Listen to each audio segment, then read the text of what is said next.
Nós estamos então hoje encerrando assim, como eu já disse a vocês, pela graça de Deus, pela misericórdia dele, a carta de Tiago. Então convido você a pegar aí a sua Bíblia, ou acessar a sua Bíblia, se esse for o seu caso, tá ok? Só uma fala antes.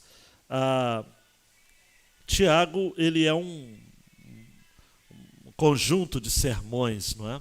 Trata-se de um tratado homilético, não é? Alguém chamou o livro de Tiago, a carta de Tiago, de um panfletário, não é? É uma literatura de curto fôlego, com ensinos assim muito objetivos e muito práticos. Tiago é um pastor escrevendo para a sua igreja que estava espalhada. Em Atos 12, depois você lê em casa, Tiago foi morto por Herodes e Pedro estava na fila da morte também. Mas de madrugada veio um anjo, aquela história toda que você sabe, e Pedro foi libertado. Herodes depois é morto porque não deu glórias a Deus, chamou glória para si, foi comido por bichos, você conhece muito bem a história. Aquele contexto precipitou uma perseguição sem precedentes. E os judeus convertidos em Jerusalém tiveram que estar se dispersando, se espalhando em vários lugares. Cristãos, então, convertidos do judaísmo, foram para a Síria, para a Palestina, para a Babilônia, para o Egito, enfim, várias regiões. Tiago chama-os de as 12 tribos da dispersão. Tiago 1:1. E Tiago, então, como bom pastor, ele se preocupa em exortar a igreja. E daí pode soltar a tela, o exortando a igreja poderia ser a temática de todo o livro. Não é? Eu dei a temática do livro com aquela frase, como viveremos, não é? Porque Tiago fala muito de sabedoria. Tiago é um pastor judeu, irmão carnal de Jesus. Você vai encontrar isso em Marcos, essa evidência. Jesus tinha um irmão carnal chamado Tiago, irmão, obviamente, por parte de pai, uma vez que Jesus de mãe, por parte de mãe, de pai não, porque Jesus foi gerado pelo Espírito Santo, mas ele tinha irmãos e irmãs. Havia um irmão chamado Simão, um irmão chamado Tiago, um irmão chamado Judas também. Tiago e Judas são os mais conhecidos, porque Tiago escreve esta carta e Judas escreve o penúltimo livro do Novo Testamento. Tiago, então, cresceu bebendo do judaísmo. Ao tempo que Jesus estava na terra, Tiago não era convertido, é bom frisar. Há um episódio registrado nos evangelhos em que Maria e os seus irmãos vão até Jesus para tentá-lo dissuadi-lo do ministério. E Jesus então diz, olha, verdadeiramente a minha mãe e os meus irmãos são aqueles que ouvem a minha palavra e me obedecem. Naquele período, os irmãos de Jesus não estavam com ele. Tanto é que no episódio da crucificação, quem estava ao pé da cruz? Só Maria. Tudo leva a crer que José, o seu pai, o seu padrasto, né, se a gente for seguir a literalidade do termo, já havia falecido, tudo leva a crer, e nenhum dos irmãos de Jesus estava ali ao pé da cruz. Mas Paulo vai escrever aos Gálatas dizendo que ele apareceu para muitas testemunhas, e havia então pessoas que eram colunas da igreja de Jerusalém, líderes da igreja de Jerusalém. E ele cita dentre essas colunas justamente Tiago.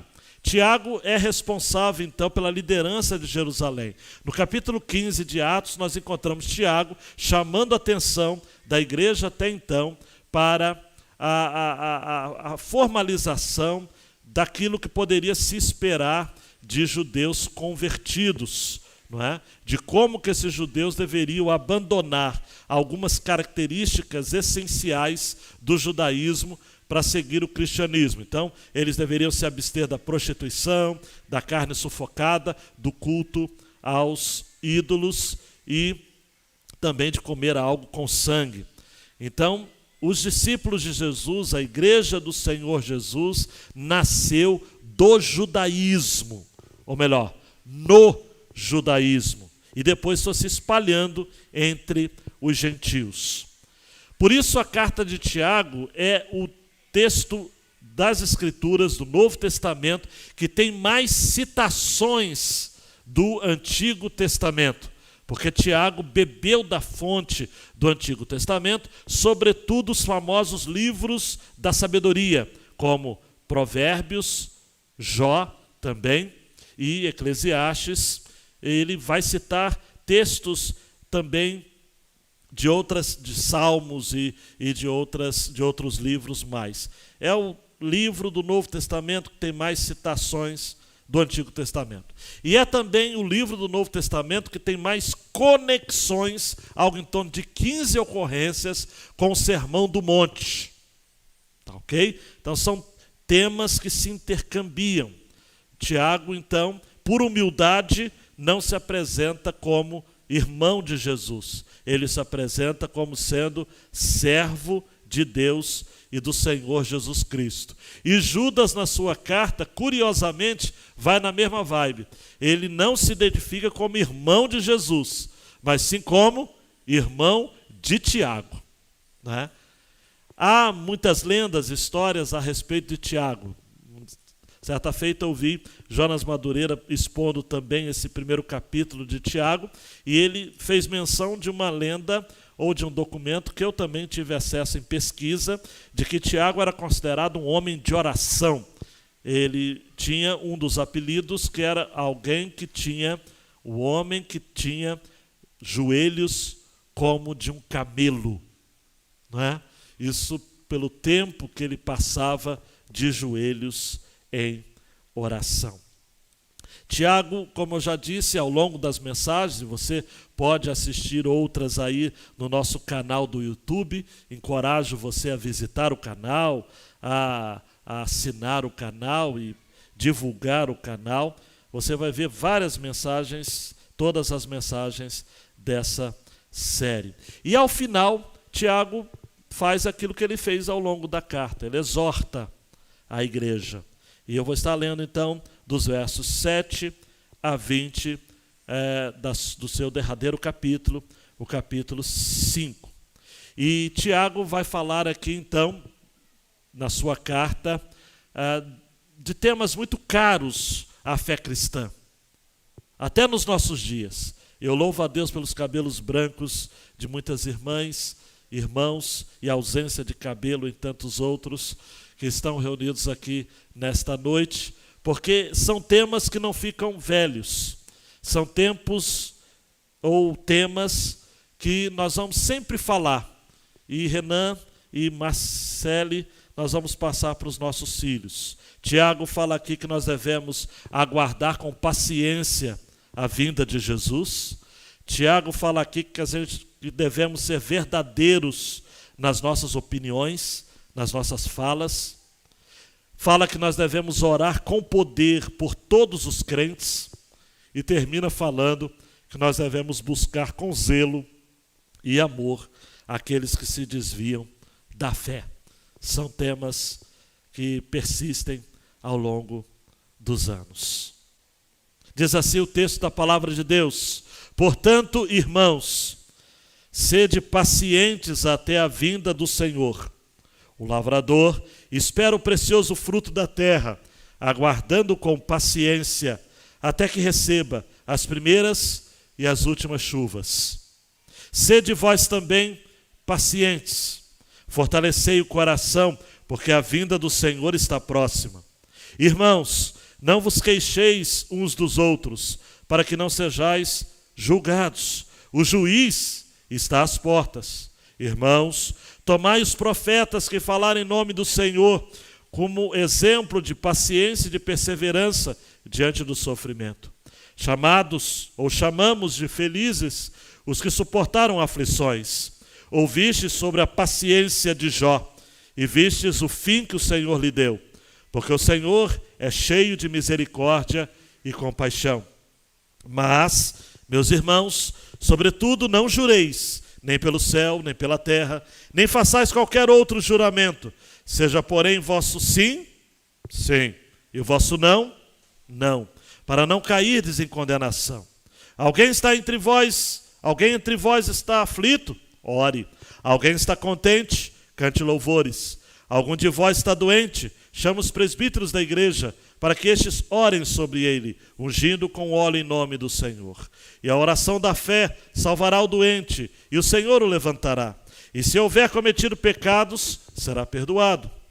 Portanto, confessai vossos pecados uns aos outros, e orai uns pelos outros, para serdes curados.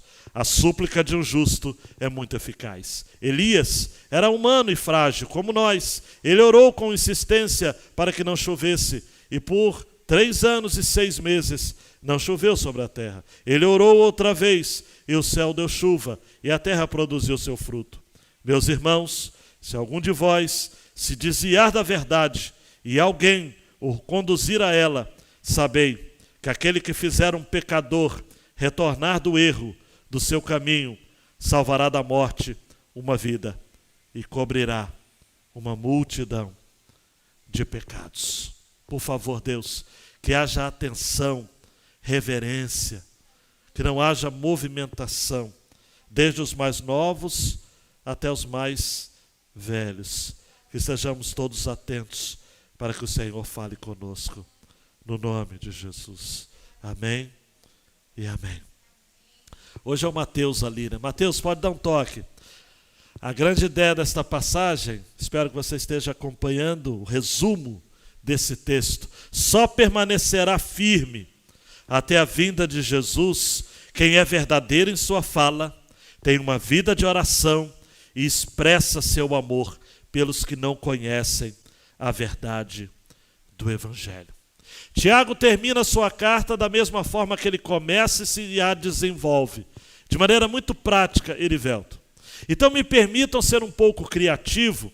A cada ponto, aguarde com paciência a vinda de Jesus, seja verdadeiro em suas opiniões, ore com poder por todos os crentes e busque os desviados da fé. A cada ponto eu vou usar de uma expressão que pode se remeter a uma música, a uma sentença, a uma lembrança que me veio à mente, isso para facilitar a nossa compreensão e para marcar, então, esse vínculo, essa conexão com o nosso dia a dia. A primeira porção, então, dos versos 7 a 11, Tiago nos fala sobre a paciência que devemos ter em relação à vinda de Jesus. E aí eu me lembrei do profeta. Lá de Nova Iguaçu, eu o vi em Queimados. Um carro de som e o profeta em alto e bom som, ecoando a música. Voltará, voltará. Era só isso. Não é? O Renan conhece porque ele é de Comendador Soares, encostado ali de Nova Iguaçu. Não sei se a Roberta lembra. A Roberta lembra, Nova Iguaçu na área. Era mais ou menos assim, amados, me perdoe, eu vou ter que dramatizar, Willo. Era mais ou menos assim. Voltará, voltará. E repetia, João, o dia inteiro. O dia inteiro. Mas isso me levou a pensar, e eu quando li esse texto novamente, eu falei, gente, o profeta tinha razão, me parece até que ele já é falecido. Tinha razão. Portanto, irmãos, sede pacientes até a vinda do Senhor. Um dia uma irmãzinha, João, teve coragem de falar comigo o seguinte: eu ouço essa história que Jesus vai voltar desde quando eu era menino, nunca voltou. Ela já não está mais com a gente. Jesus já voltou para ela. Eu espero que ela tenha estado preparada. A vinda de Jesus, amados, é uma promessa, uma realidade nas Escrituras. E eu poderia estar citando vários textos, não vou citar todos, mas alguns mais tarde citarei. Tiago diz que a gente tem que ter paciência. E Tiago, então, como bom pastor que era e bom pregador, ele se utiliza de uma ilustração. Ele usa a figura do lavrador, que espera o precioso fruto, que planta, e que não tem poder e controle sobre a semente plantada. E ele tem que aguardar as primeiras chuvas com paciência. As primeiras chuvas são as chamadas serodias, meses de outubro e novembro. Ou as últimas chuvas, as temporãs, março e abril. Não é? Se eu estiver equivocado, é só inverter. Sei que as primeiras, outubro, novembro, as últimas, março e abril. Aguardar, a chuva vem de onde? Pergunta lógica. Do céu. Jesus irá de onde? Resposta lógica. Do céu. Por que Tiago pede paciência em relação à vinda de Jesus? A porção anterior, e você deve ter estado aqui ouvindo a mensagem, Tiago fala sobre os ricos que são orgulhosos e que vivem deliciosamente sobre a terra como se eles não morressem nunca. Tem rico que pensa que vai ser eterno. Então ele vive se deliciando, satisfazendo-se em seus prazeres. Pastor Tiago é duro e fala que eles, na verdade, estão sendo engordados para o grande dia da matança. São como aqueles leitõezinhos maravilhosos que Deus criou para que pudéssemos saboreá-los quando eles estiverem bem gordinhos. A imagem é essa. Os ricos estão pensando que estão vivendo bem, mas na realidade estão sendo preparados para a condenação. Daí então, Tiago diz, portanto, uma conjunção conclusiva, portanto, sede pacientes até a vinda do Senhor. Porque tem muita gente pobre, amados, nos nossos dias, eu falo pobre financeiramente, pobre socialmente, enfim, todas as acepções, que está aguardando a vinda do Senhor que vai fazer justiça sobre a terra. Porque o que mais temos neste mundo é injustiça. Sim ou não? Estão roubando vacina, Marco Giovanni. Os fura-filas em Manaus, amados, médicos estão sendo demitidos porque furaram a fila. Uma enfermeira num dos estados aí da nossa federação fingiu que aplicou uma vacina numa senhora. Em Campinas, uma criança de 11 anos era mantida dentro de um barril. Eu não quero parafrasear aquele artista pop que dizia: quanto mais eu conheço o ser humano, mais eu gosto do meu cachorro. Mas o mundo, amados, está de ponta cabeça. E Marques, o pastor Tiago manda dizer, tem que ter paciência. Porque como um lavrador, tem que aguardar as chuvas. Versículo 8, sede vós também pacientes, fortalecei o coração, porque a vinda do Senhor está próxima. Tiago, amados e amadas, desafia os pobres, oprimidos, a terem paciência, mas paciência para sofrer mais. A palavra grega para paciência, quem gosta do original, que acontece 4 vezes aqui nesta porção, significa se dominar, se controlar. É um sofrimento que expressa a força de quem confia tanto na vinda do Senhor Jesus que vale a pena apertar os cintos e segurar. Paulo já havia pedido paciência também aos irmãos em Tessalonicenses. 1 Tessalonicenses 5,14. Rogo-vos também, irmãos, que admoesteis os desorteiros, consoleis os de pouco ânimo, sustenteis os fracos e sejais pacientes para com todos. A gente precisa ter paciência. João Calvino diz que Tiago fala de chuva para poder mostrar que o lavrador não deve ficar desanimado com o progresso lento do tempo. O bom lavrador é aquele que espera com paciência e que suporta a demora. Sabe o que eu me lembrei? Imediatamente, Salmo 126, verso 6. Aquele que leva a preciosa semente, andando e chorando, voltará sem dúvida com alegria, trazendo consigo seus molhos. Me lembrei também imediatamente de Gálatas 6,9, que Paulo diz: e não nos cansemos de fazer o bem, porque a seu tempo ceifaremos, se não houvermos desfalecido. Queridão, queridona, tenha paciência. Eu sei de mãe e pai que diz para os filhos assim: haja paciência. Eu quero lhe dizer, tenha mesmo paciência. Só que essa paciência, amados e amadas, é relacionada à vinda do Senhor Jesus. Versículo 9: não vos queixeis uns dos outros, para que não sejais julgados. O juiz está às portas. Amados, o juiz, artigo definido, é o juiz, é o legislador. Só há um juiz. Tiago 4,12, aquele que pode salvar e destruir. O nosso problema, amados, não são com as pessoas. Paulo vai dizer aos Efésios capítulo 6, a nossa guerra não é contra a carne nem contra o sangue. O nosso problema não é o PT, o nosso problema não é o Bolsonaro, o nosso problema não é o FMI. O FMI nem se fala mais de FMI hoje. O nosso problema não é a ONU, o nosso problema é o pecado. Mas esse pecado, se confessarmos, 1 João 1,9 vai dizer: Ele é fiel e justo para nos perdoar os pecados e nos purificar de toda injustiça. Eu e você, amados e amadas, precisamos crer que o juiz está às portas.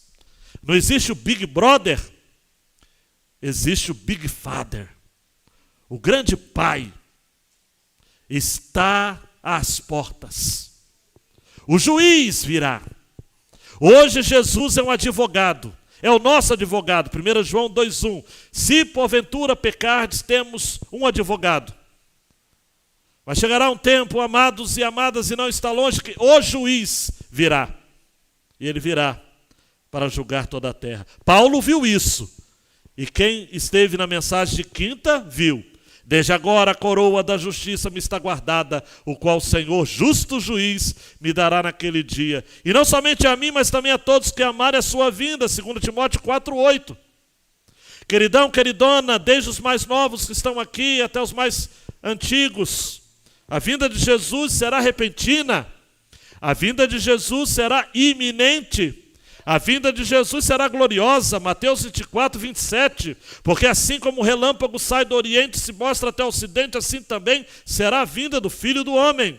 Mateus 24, 44, por isso estáis vós apercebidos também, porque o Filho do Homem há de vir a hora que não penseis. Pode ser essa noite, pode ser amanhã, pode ser daqui a 10 anos, a 100 anos, a milhares de anos, não sabemos, mas Ele virá, voltará. Tiago diz aqui para os crentes da dispersão que eles vão receber a coroa da vida. Tiago 1,12. Feliz é o homem que suporta a provação com perseverança, porque depois de aprovado receberá a coroa da vida que o Senhor prometeu aos que o amam. Agora ele fala de que devemos esperar a vinda de Cristo.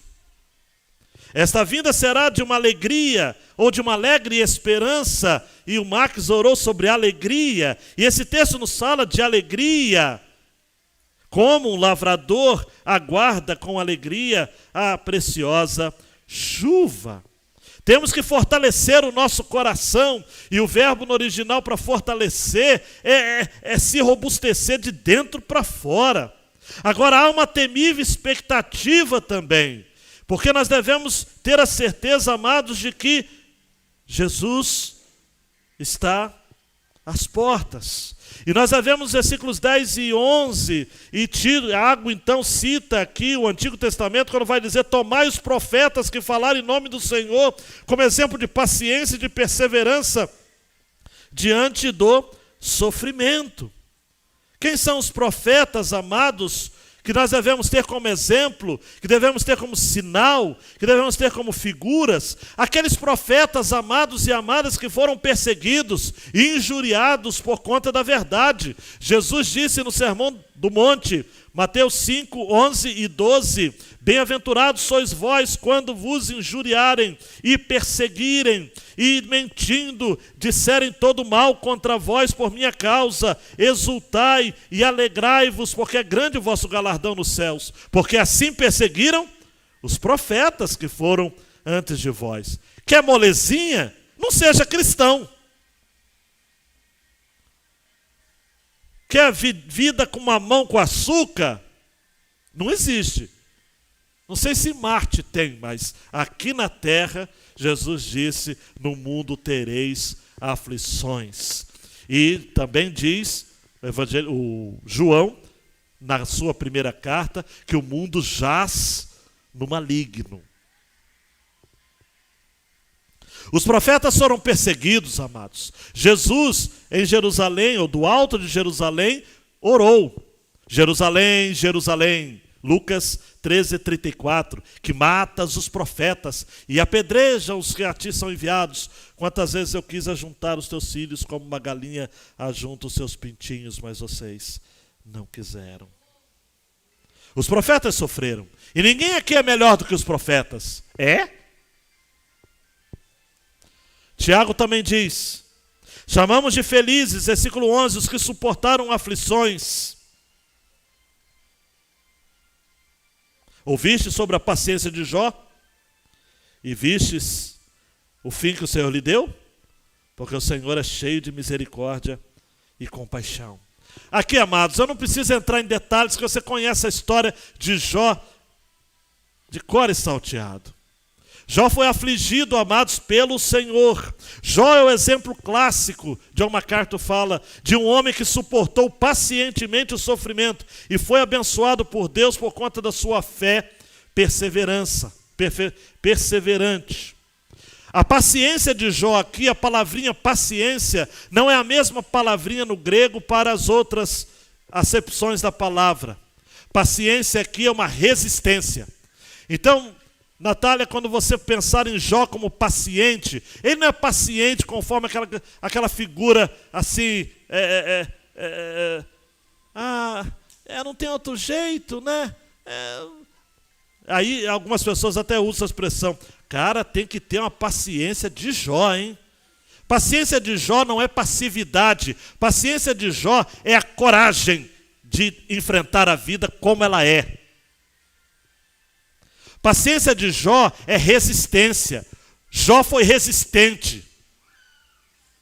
Jó foi alguém, amados e amadas, que ousou desafiar o status quo, o sistema do mundo, do seu tempo. Sua mulher, de maneira compreensiva até, foi contra ele. Seus filhos falecidos, seus amigos eram amigos da onça. Queriam encontrar algum pecado, algum erro.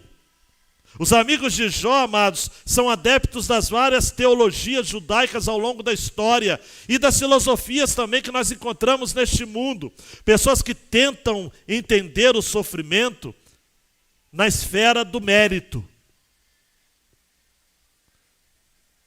ou na esfera da cor da pele, ou na esfera de alguma caracterização e designação. Eu sofro porque eu sou deficiente, eu sofro porque eu sou negro, eu sofro porque eu sou doente, eu sofro porque eu sou feio, eu sofro porque eu sou pobre. Jó desmistifica tudo isso ao dizer, eu sofro porque é da vontade de Deus que eu passe pacientemente pelo sofrimento para desenvolver uma fé perseverante. David Powlison tem uma frase que fala muito sobre isso. Eu reli hoje e fiquei pensando, gente, isso daqui tem a ver com a mensagem. A graça paciente de Cristo significa que uma pessoa pode viver sem perfeccionismo paralisante ou autoexame obsessivo.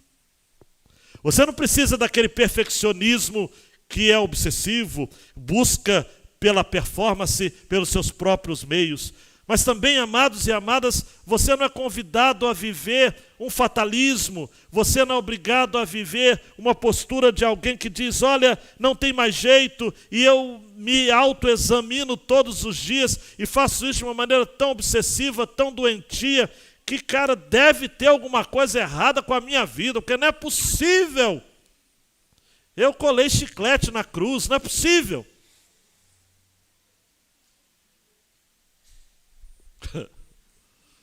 Tem alguma coisa.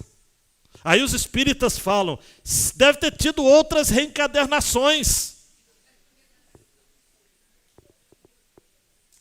Deve ter tido alguma coisa. E aí eu vou fazer terapias de vidas passadas, para tentarmos entender por que eu estou sofrendo.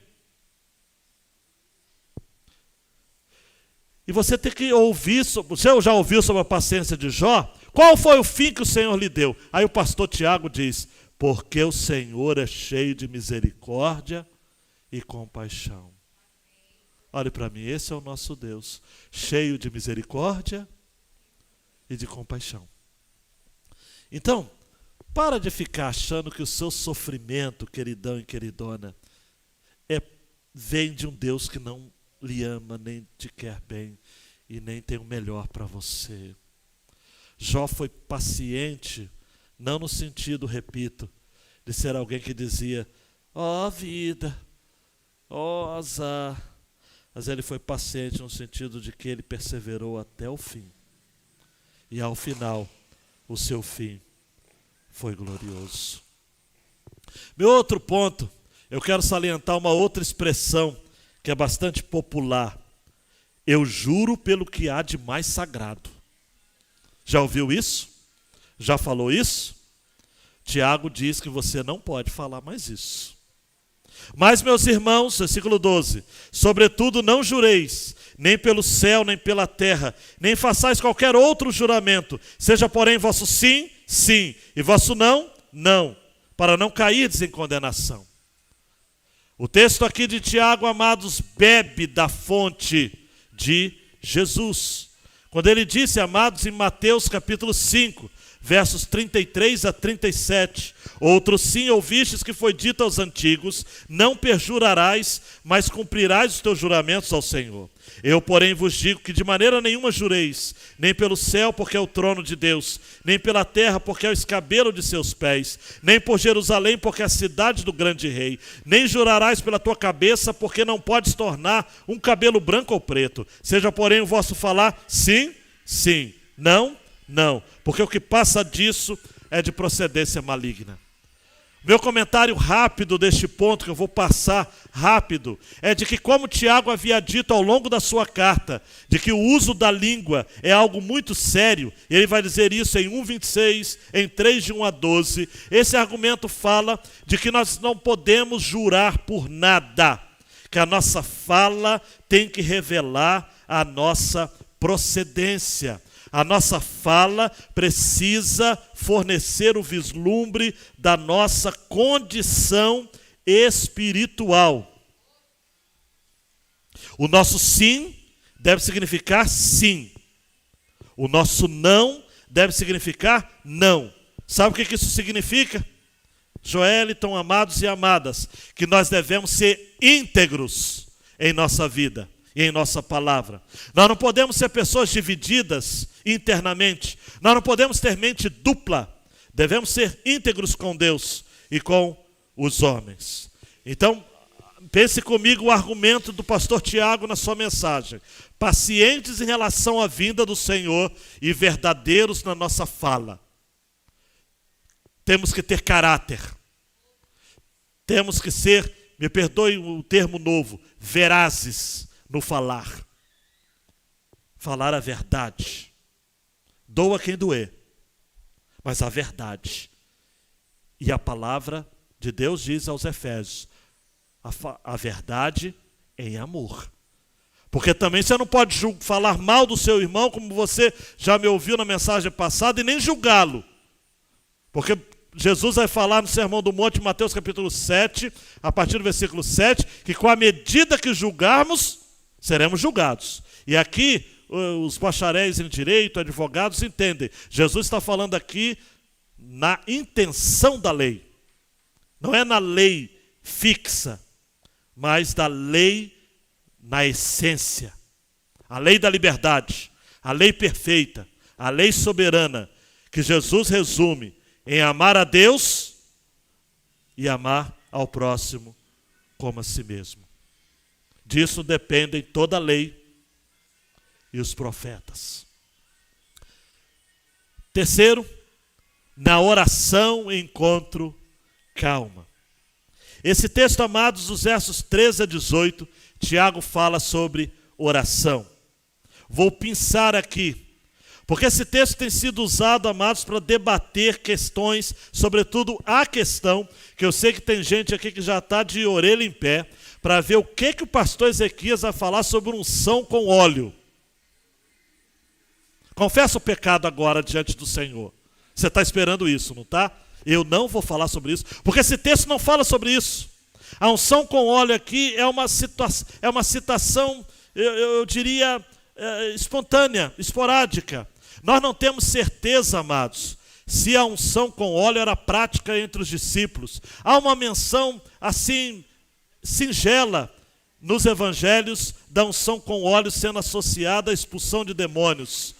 Depois nós não temos mais na história do cristianismo, a história do movimento reformado, não temos nenhuma menção. O verbo que é usado aqui para ungir não é o verbo que era usado para unção de reis, sacerdotes e profetas. A palavra usada para ungir aqui é aplicar medicamento, remédio. Então me parece que tomar um doril e orar é o mesmo que unção com óleo nessa passagem. Por isso que eu não vou entrar em detalhes, talvez eu tenha frustrado, principalmente você que tem essa curiosidade, e por que na nossa tradição batista nós não usamos isso? Na batista conservadora, não é? Porque hoje tem batistas de tudo quanto é jeito por aí, mas isso é tema para outros momentos. Tiago diz, amados, versículo 13, alguém entre vós está aflito? Ore. Rodrigo, que coisa impressionante. Tiago diz, está aflito? Ore. Se fosse hoje em dia, diria assim, minhas irmãs, está aflito? Vai no psicólogo. Está aflito? Visita o coach. Tem um site, eu não sei se você conhece aquele canal. Está aflito? Ouça uma música. Está aflito? Ouça o pregador tal. O pastor Tiago diz, está aflito? Vai orar. É simples assim. Alguém está contente? Cante louvores. Está contente? Cante louvores. A NVT, Nova Versão Transformadora, traduziu assim, algum de vocês está passando por dificuldades? Então ore. Alguém está feliz? Cante louvores. É isso, amados, que Paulo disse aos Colossenses 3, 16 e 17. A palavra de Cristo habite em vós abundantemente em toda sabedoria, ensinando-vos e ademoestrando-vos uns aos outros com salmos, hinos e cânticos espirituais, cantando ao Senhor com graça em vosso coração. É isso. Algum de vós está doente? Chama os presbíteros, que são os pastores da igreja, os líderes da igreja, para que estes orem sobre ele. Mais uma vez, a oração. E ungindo com óleo em nome do Senhor. No grego, ungindo aqui é massageando. Massageando com óleo. Era uma referência, amados, do tratamento médico. Daqueles cristãos que estavam sendo machucados e agredidos pela dureza da perseguição. Esse é o contexto da passagem. Você pegou, quando eu disse no início, de que Tiago está escrevendo a cristãos perseguidos? Você já leu as catacumbas de Roma, da CPAD? Você já leu o livro dos mártires? não sei a editora agora, mas é um livro clássico.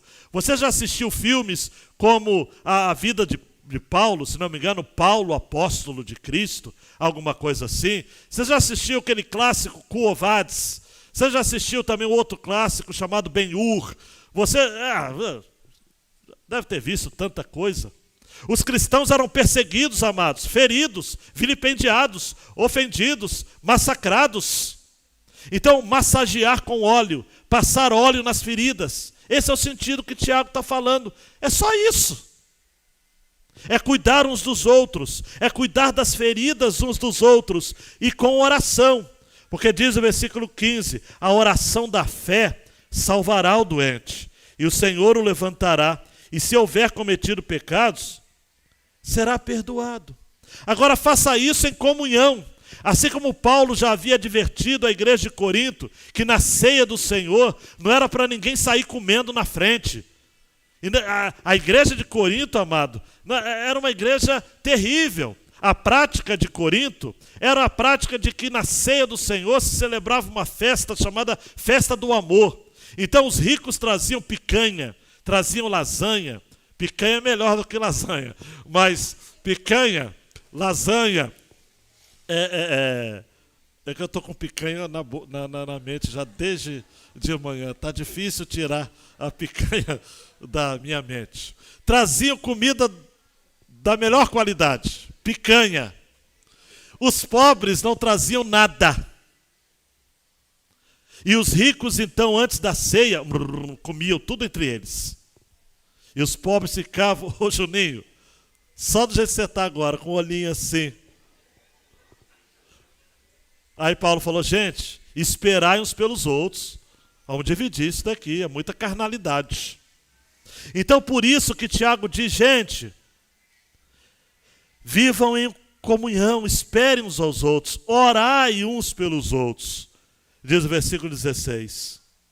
Portanto, confessai vossos pecados uns aos outros e orai uns pelos outros, para serdes curados. A súplica de um justo é muito eficaz. Amados, como é importante orar juntos, e eu poderia ficar falando tanto aqui. A oração solitária, a oração do quarto que Jesus ensina em Mateus 9, é demais, é formidável. Mas a oração do quarto, amados, Mateus 6, 9, 10. A oração do quarto é importante, mas a oração comunitária, amados. A igreja do Senhor Jesus nasceu em Atos, no capítulo 1, com uma reunião de oração. E haviam homens e mulheres ali. E aí os pentecostais vibram quando Atos dos Apóstolos dizem que o chão tremeu.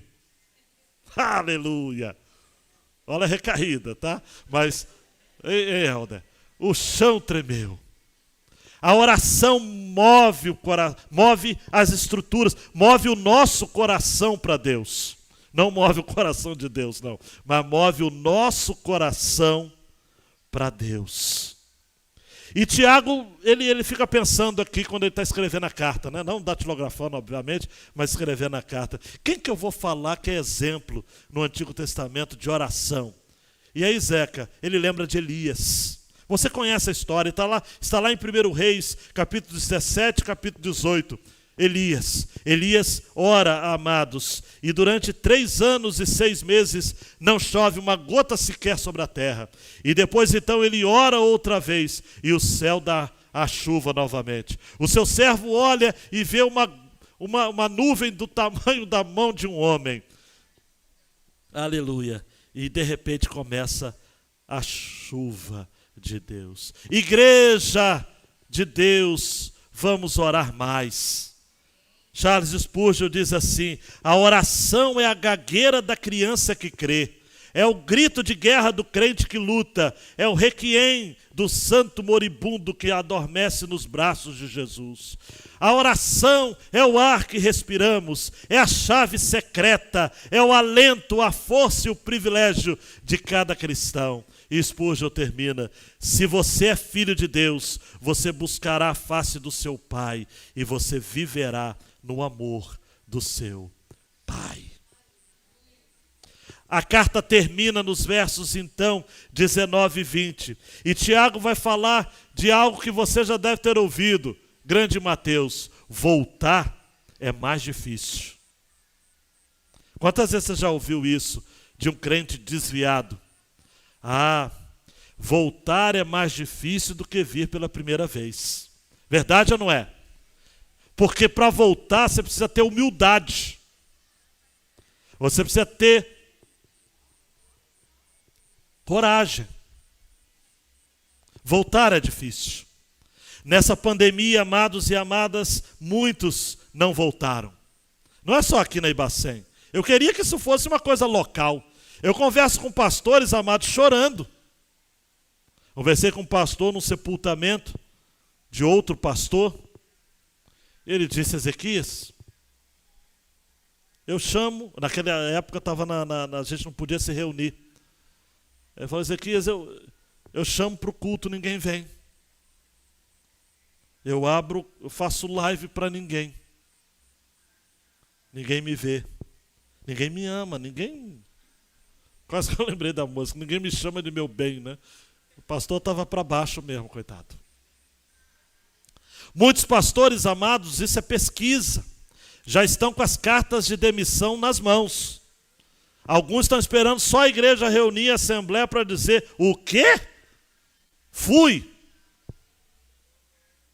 Crentes desviados. Tiago diz: meus irmãos, se algum de vós se desviar da verdade e alguém o reconduzir a ela, sabei que aquele que fizer um pecador retornar do erro do seu caminho, salvará da morte uma vida e cobrirá uma multidão de pecados. O verbo no grego desviar aqui é seduzir, é se desencaminhar. É gente que é seduzido, é gente que é desencaminhado, Nádia. Gente que é seduzido pelo maligno. E a palavra de Deus nos diz que quando a gente vê um crente assim, nós devemos convertê-lo, recuperar esse alguém. Eu li um livro, amados, do Tom Harner, da editora da CPAD também. Os Extraviados, ele diz. O nome do livro é A Igreja Pós-Quarentena. Ele fala de que na igreja nós temos os extraviados. Quem são os extraviados? São aqueles que, antes da pandemia, estavam envolvidos na igreja, mas mal é mal. Ele não usa essa expressão, né? Americano, graúdo. Ele fala envolvidos com a igreja de modo marginal, né? À margem. Só que marginal no português dá uma outra concepção, né? Era aqueles crentes meio barro, meio tijolo. Vinha um domingo, faltava o mês inteiro. Vinha perto da assembleia para não ser desligado. Dizia: pastor, estou aqui.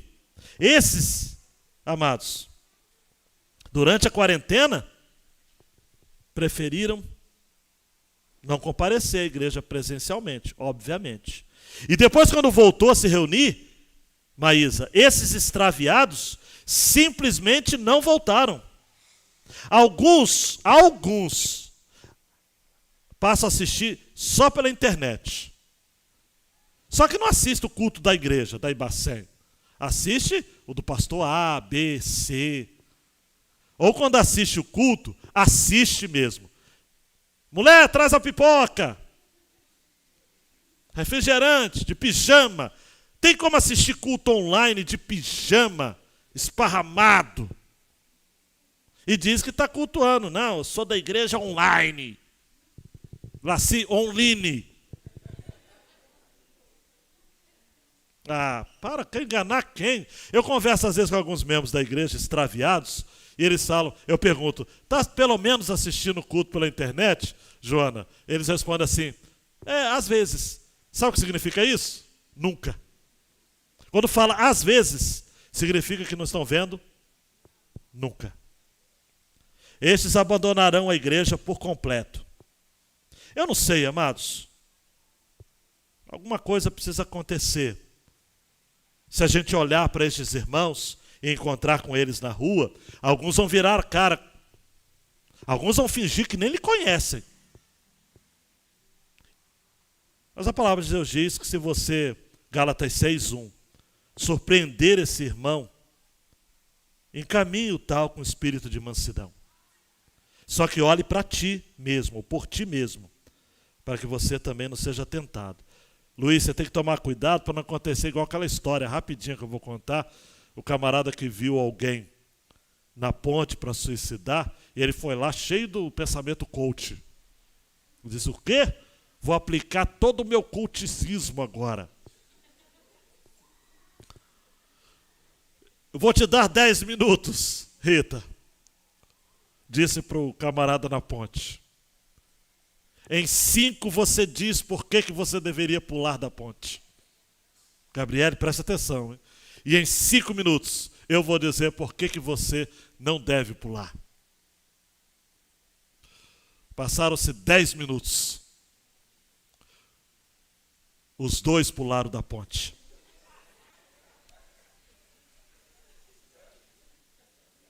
Cuidado, hein? Tiago diz, aquele que fizer um pecador retornar do erro do seu caminho, salvará da morte uma vida e cobrirá uma multidão de pecados. Tiago aprendeu isso com Salomão, Provérbios 11:30. O fruto do justo é árvore de vida, e o que ganha almas é sábio. Rapidamente, passando aí pelas aplicações, para a gente ir embora com o coração cheio de Deus. Grande Mateus, preste atenção, hein? Não se desvie do foco e da atenção. Viver é um exercício de paciência. Nós não temos tudo o que queremos no tempo que queremos. Nossos desafios se renovam a cada manhã, mas as misericórdias do Senhor também. Isso faz toda a diferença. Amados e amadas, se você tem 2 anos de idade, você já aprendeu que a gente não tem tudo o que a gente quer. Mas o que acontece é que a gente cresce, Sérgio, e a gente fica insistindo ainda que Deus é obrigado a dar para a gente aquilo que a gente quer. E quando a gente não tem, a gente faz birra, a gente faz charminho, a gente faz biquinho para Deus e diz, desse jeito eu não vou te servir mais. Mas a gente tem que ter paciência. As misericórdias do Senhor se renovam a cada manhã. Lamentações de Jeremias, capítulo 3, versículo 22. E no verso 26, ainda do capítulo 3 de Lamentações, Jeremias diz, se segura na cadeira aí, hein? Bom é ter esperança e aguardar em silêncio a salvação do Senhor. Em silêncio. Erivelto, fica na sua. Silêncio. O Senhor está agindo. Grande Mateus, vamos lá. A vinda de Jesus não será um evento apenas. Será um encontro. Temos de estar preparados para quando chegar esse tempo, apenas estarmos preparados. Sem distrações ou amnésia da eternidade. Amados, a gente tem que aguardar esse dia preparados, para quando chegar esse dia, a gente só está preparado. A amnésia da eternidade, essa expressão eu peguei emprestada do Paul Tripp. Viver com amnésia da eternidade não ajuda em nada. Esse tipo de amnésia, Paul Tripp diz, nos faz ter esperança de que teremos agora um paraíso que nunca será realidade, ou sem esperança de que tudo que agora se encontra destruído seja um dia restaurado. Amados, nós não podemos entender, olha para mim, nem que tudo nesse mundo poderá melhorar um dia, ou o paraíso virá aqui, e a gente está sempre à procura, amados. Nessa pandemia a gente quer um remédio, a gente quer uma solução humana para a Covid. Não tem. Só a vacina, e mesmo assim, se houver essas variantes malucas que o mundo está dizendo que tem, amados, o negócio está feio. Mas vacina, tá ok? Vacina sim. Hashtag vacina sim. Mas a nossa fé não está numa vacina.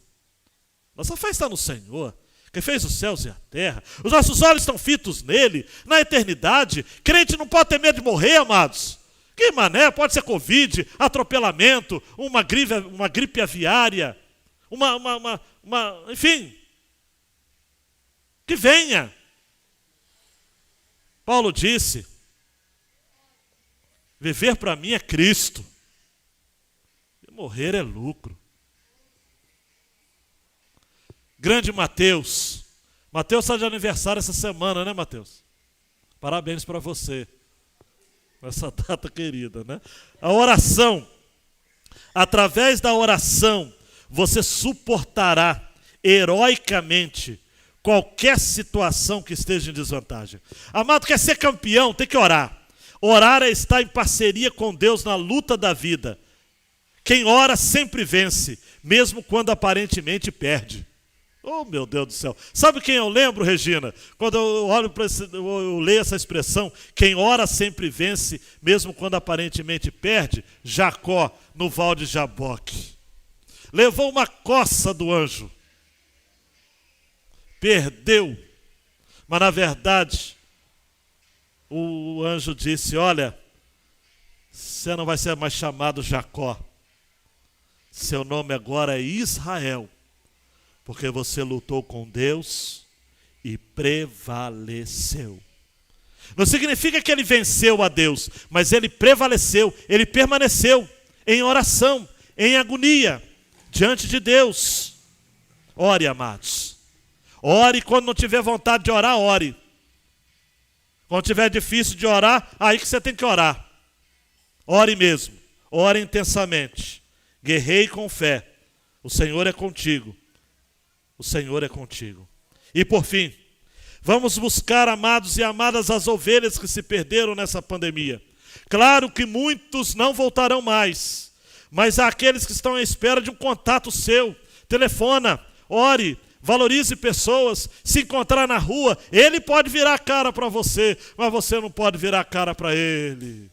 Chama ele, fala, meu irmão, estamos sentindo sua falta no culto presencial. Você que está na internet, volta para o culto presencial. A gente pode ter 130 pessoas aqui no templo a cada culto. E sempre tem lugar. Eu nunca fiz reserva de lugar aqui. Reserva, vem. Se tiver lotado, você... sei lá o que você faz, mas vem. Vem. Quero terminar, amados, dizendo que Tiago nos ensina a termos uma vida de entrega ao Senhor. E eu quero terminar contando a história. Eu não trouxe a foto, Luiz.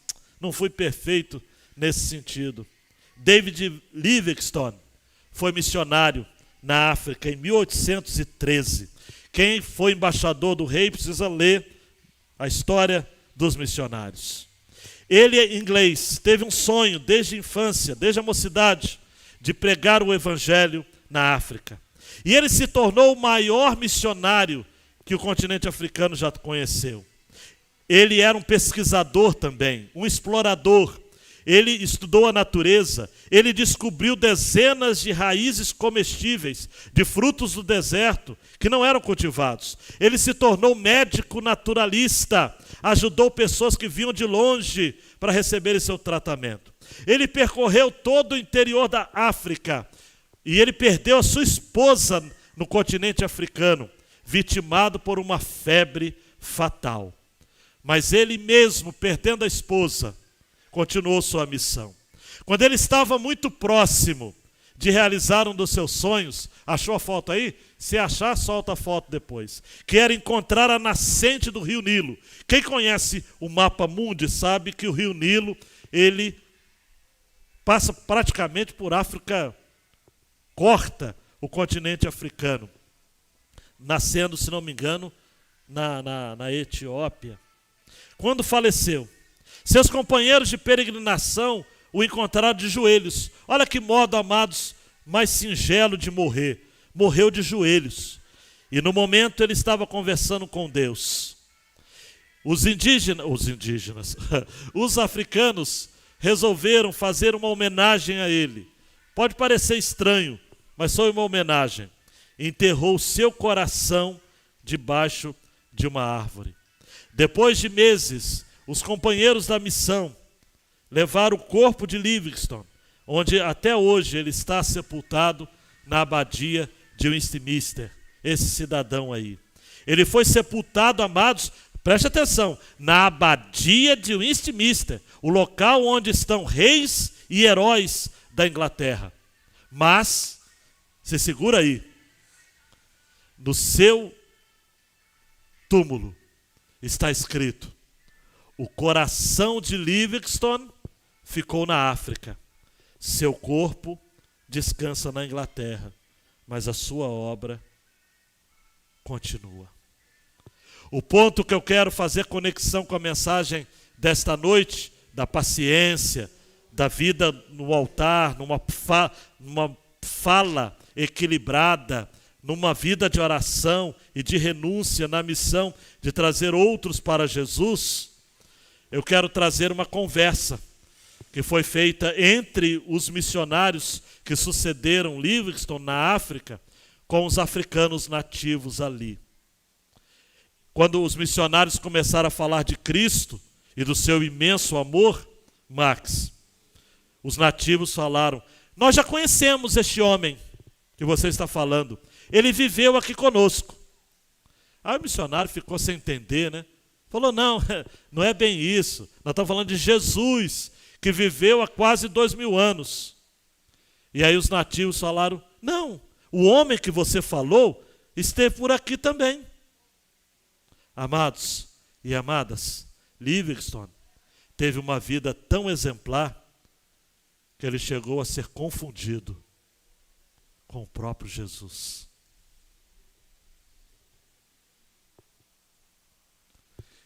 Que eu e você sigamos esse exemplo. Dá um clique aí, meu queridão. E que você aguarde com paciência a vinda de Jesus.